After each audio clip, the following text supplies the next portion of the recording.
जहां पर कर्तव्य पथ के दोनों ओर बड़ी संख्या में आम और खास इस राष्ट्रीय समारोह का हिस्सा बनने के लिए मौजूद हैं और उधर राष्ट्रपति भवन से देश की सशस्त्र सेनाओं की सर्वोच्च कमांडर भारत की राष्ट्रपति श्रीमती द्रौपदी मुर्मू गणतंत्र मंडप से होते हुए राष्ट्रपति भवन के भव्य प्रांगण की ओर प्रस्थान कर रही हैं।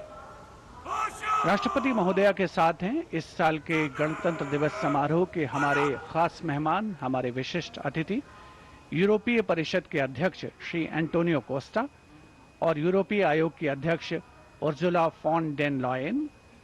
राष्ट्रपति महोदया के सेरेमोनियल प्रोसेशन में उनके दाहिनी ओर हमारे विशिष्ट अतिथि के ठीक पीछे सधे कदमों से आगे बढ़ रहे हैं राष्ट्रपति के सैन्य सचिव मेजर जनरल वुडे परीदा और उनके बाईं ओर हैं राष्ट्रपति के उप सैन्य सचिव ग्रुप कैप्टन अर्पित काला। इस सेरेमोनियल प्रोसेशन को एस्कॉर्ट कर रहे हैं राष्ट्रपति महोदया के एडीसी मेजर ऋषभ सिंह सांब्याल और उनके बाईं ओर हैं एडीसी मेजर सिद्धार्थ शर्मा। सलामी मंच पर पहुंचने पर प्रेसिडेंट बॉडीगार्ड द्वारा नेशनल सैल्यूट माननीय राष्ट्रपति महोदया को प्रदान किया जाएगा।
राष्ट्रपति भवन के भव्य प्रांगण में प्रेसिडेंट बॉडीगार्ड लाइंड अप हैं और अब आगमन हो रहा है ऐतिहासिक बग्घी का, जिस पर देश की राष्ट्रपति माननीय श्रीमती द्रौपदी मुर्मू, हमारे इस वर्ष के गणतंत्र दिवस के विशिष्ट अतिथि यूरोपीय परिषद के अध्यक्ष श्री एंटोनियो कोस्टा और यूरोपीय आयोग की अध्यक्ष उर्जुला फॉन डेन लायन के साथ समारोह पूर्वक कर्तव्य पथ की ओर प्रस्थान करेंगे।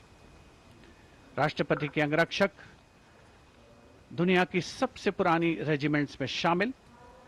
इस रेजिमेंट के लिए गणतंत्र दिवस 2023 बहुत खास था क्योंकि राष्ट्रपति के अंगरक्षकों ने वाराणसी में 1773 में अपनी स्थापना के 250 साल पूरे होने का जश्न मनाया था।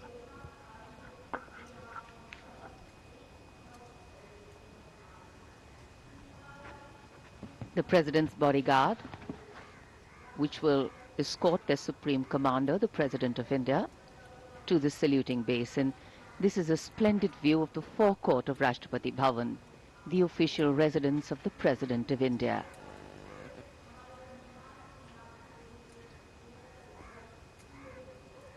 The President's bodyguard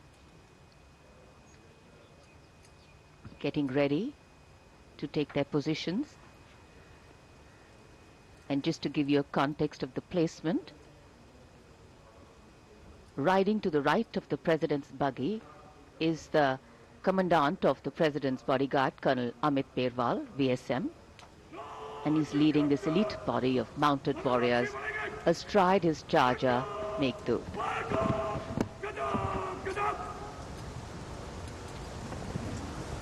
Colonel Amit Perwal gives the command, and to the left of the President's buggy will be riding the second in command, Lieutenant Colonel Angad Singh Thien, astride Arya.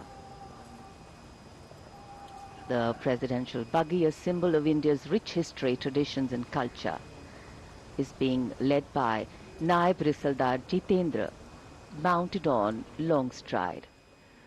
For the officers and men of the President's bodyguard, their horses are a very important part of their lives. Magnificent bay and dark-colored war horses. And this is the senior-most regiment of the Indian Army. Going around the 44-meter tall Jaipur column.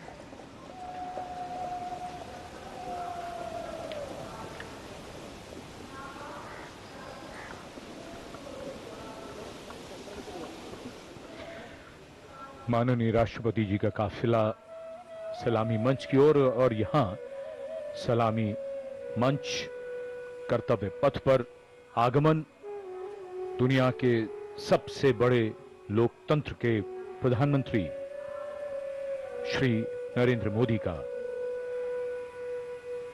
उनकी अगवानी रक्षा मंत्री राजनाथ सिंह ने की।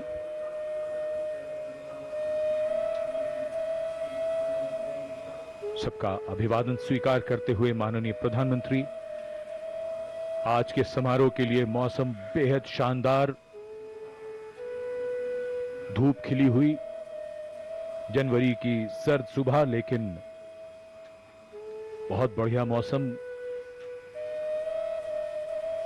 और माननीय प्रधानमंत्री को देखकर यहां जन समूह में उत्साह और जोश।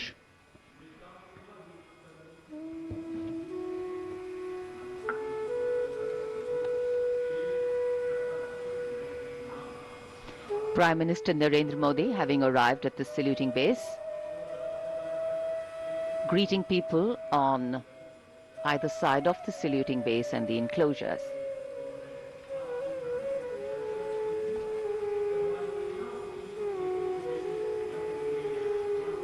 So the time for the parade to begin is coming closer. We now await the arrival of the Vice President of India, and then of course the President of India along with our chief guests.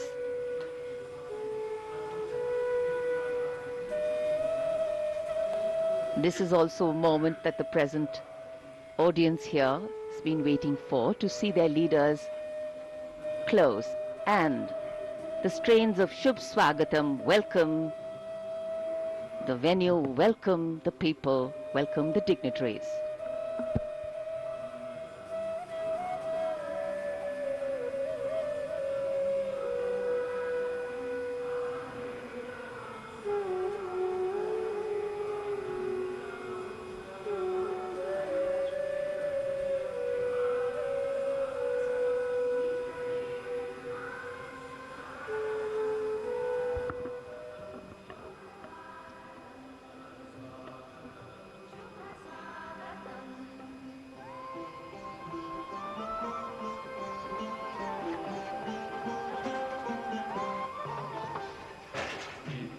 कर्तव्य पथ पर आगमन देश के माननीय उपराष्ट्रपति जी Shri CP Radhakrishnan का। माननीय प्रधानमंत्री ने उनकी अगवानी की और पीछे धुन स्वागतम पंडित नरेंद्र शर्मा के शब्द और पंडित रविशंकर का संगीत।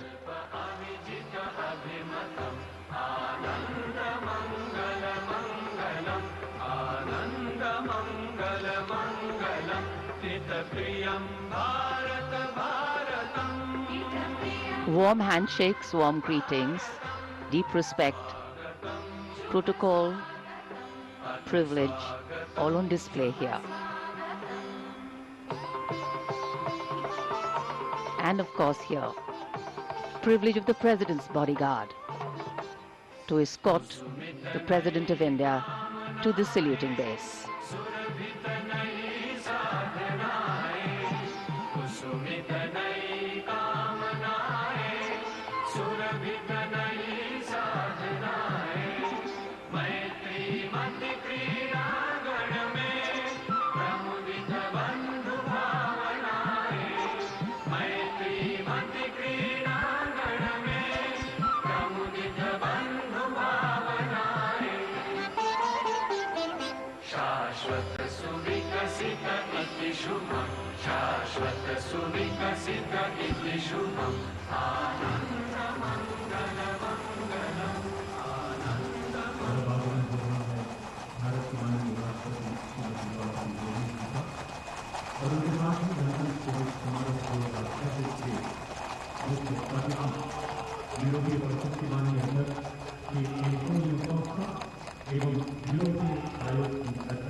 The President of India, Srimati Draupadi Murmu, with our chief guests, the President of the European Council, Mr. Antonio Costa, and the President of the European Commission, Madam Ursula von der Leyen, arriving here at the saluting base.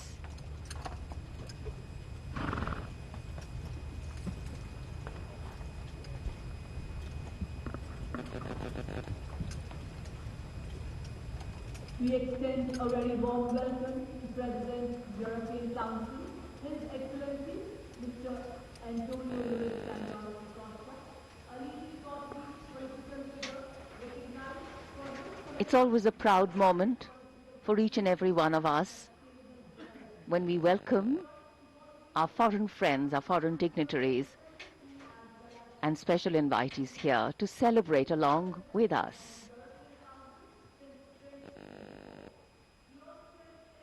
Because what else is democracy if not by the people, for the people, of the people?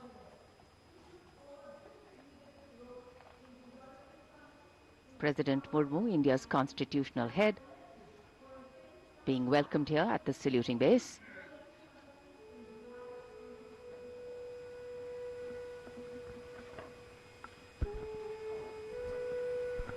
माननीय राष्ट्रपति जी और आज के समारोह के दोनों मुख्य अतिथियों के साथ अभिवादन स्वीकार करते हुए उनका परिचय कराया जा रहा है। वरिष्ठ अधिकारियों और गण्यमान्य व्यक्तियों से यूरोप और भारत के संबंधों में एक महत्वपूर्ण अवसर, बदलते परिवेश में भविष्य की ओर एक सार्थक पहल। 76 साल पहले सन 1950 को सुबह 10:30 बजे 21 तोपों की आवाज ने ऐलान किया था कि भारत अब गणराज्य बन गया है। तब से हर वर्ष ये गूंज दुनिया सुनती है।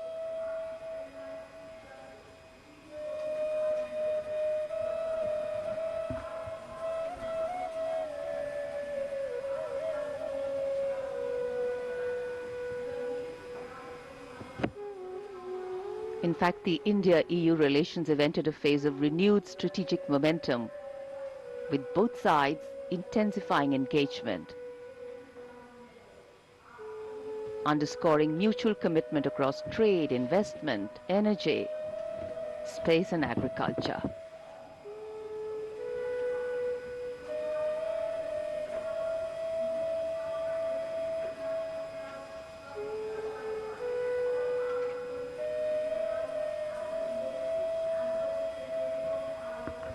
President's bodyguard now getting ready for the national anthem.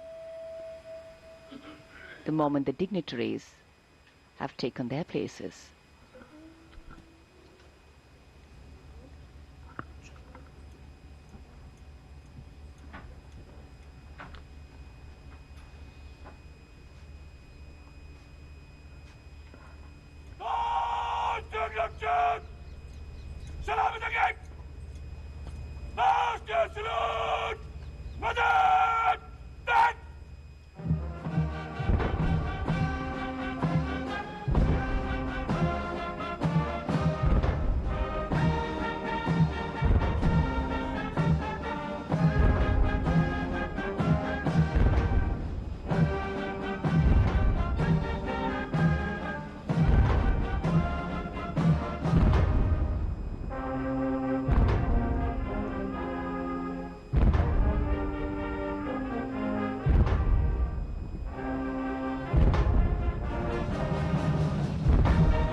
As the President's bodyguard moves away in the direction of India Gate, The 21 gun salute still booming at Kartavya Path.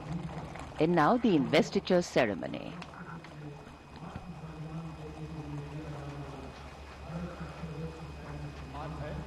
जो युद्ध के मैदान में नहीं बल्कि अन्य परिस्थितियों में शौर्य प्रदर्शन करने वाले सैनिकों और नागरिकों को प्रदान किया जाता है।